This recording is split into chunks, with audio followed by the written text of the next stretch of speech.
çiçeğimsin, Tanrı'dan tek dileğimsin.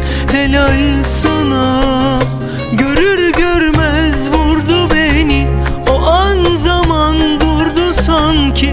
Saplandın sol yanıma, acımadın hançer gibi. Görür görmez vurdu beni, o an zaman durdu sanki.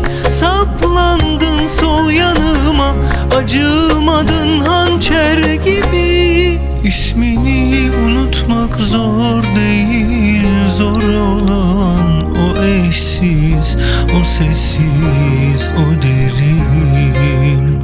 Ah ah ah ah ah, ah o gözlerin, ah o gözlerin, ah o gözlerin, ah o gözlerin, ah o gözlerin, ah o gözlerin, ah o gözlerin, ah o gözlerin.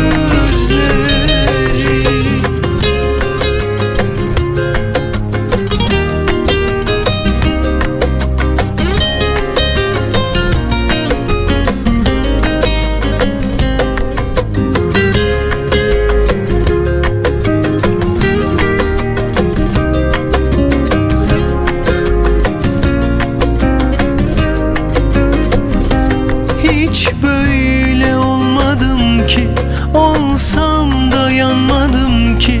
Sen beni benden ettin, helal sana.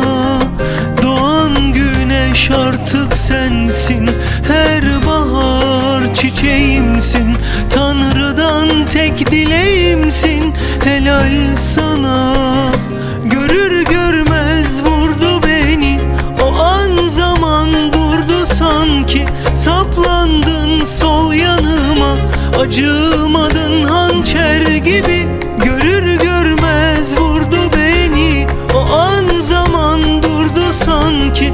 Saplandın sol yanıma, acımadın hançer gibi. İsmini unutmak zor değil, zor olan o eşsiz, o sessiz,